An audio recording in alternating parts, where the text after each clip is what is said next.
દુનિયાને આપની શું કહાની છે? આપની ઓળખાણ તો બસ એટલી જ કે આપણે હિન્દુસ્તાની છે. જય હિન્દ. માનનીય મુખ્ય અતિથિ, આદરણીય આચાર્ય, શિક્ષકો, ગ્રામજનો તથા વિદ્યાર્થીઓ, આપ સૌનું હું સ્વાગત કરું છું. આજનો દિવસ આપણા માટે ખાસ છે. આજે 26મી જાન્યુઆરી એટલે કે પ્રજાસત્તાક દિન છે. આ આપણો રાષ્ટ્રીય તહેવાર છે. 15મી ઓગસ્ટ 1947ના દિવસે આપણો દેશ આઝાદ થયો. ત્યારબાદ દેશનું બંધારણ તૈયાર કરવા માટે બંધારણ સમિતિની રચના કરવામાં આવી અને 26મી જાન્યુઆરી 1950ના રોજ આપણું બંધારણ અમલમાં આવ્યું અને તે દિવસથી આપણો ભારત પ્રજાસત્તાક રાષ્ટ્ર બન્યો અને દર વર્ષે આ દિવસ પ્રજાસત્તાક દિન તરીકે ઉજવવામાં આવે છે. મુખ્ય પ્રજાસત્તાક દિન નવી દિલ્હીમાં ઉજવવામાં આવે છે. ભારતના રાષ્ટ્રપતિની હાજરીમાં રાજપથ ખાતે યોજવામાં આવે છે અને દિલ્હીમાં 3 સેનાઓની પરેડ કરવામાં આવે છે અને રાષ્ટ્રપતિ તેમની સલામી ઝીલે છે અને ત્યાં વિવિધ રાજ્યોના સાંસ્કૃતિક કાર્યક્રમો પણ કરવામાં આવે છે. પ્રજાસત્તાક દિને જાહેર રજા હોય છે અને શાળાઓમાં ધ્વજવંદન કરવામાં આવે છે.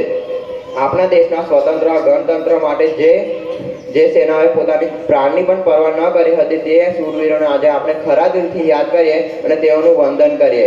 આપણા દેશ માટે જે શહીદ થયા તેમના મારા સલામ છે. પોતાના લોહીથી સિંચેલી આ જમીન તે બહાદુરોના મારા સલામ છે. હજુ પણ આપણા દેશમાંથી ગરીબી, નિરક્ષરતા, અજ્ઞાન, વહેમ, અંધવિશ્વાસ દૂર થયા નથી. પ્રજાસત્તાક દિન તરીકે આજે આપણે આપણા ભારતમાંથી આ બધા દૂષણોને દૂર કરવાનો સંકલ્પ કરીએ અને આપણા ભારતને આબાદ બનાવવા માટે ઉદ્યમ કરીએ. ન જીવો ધર્મના નામ પર, ન મરો ધર્મના નામ પર. માણસાઈ છે ધર્મ આપનો, બસ જીવો દેશના નામ પર. જય હિન્દ.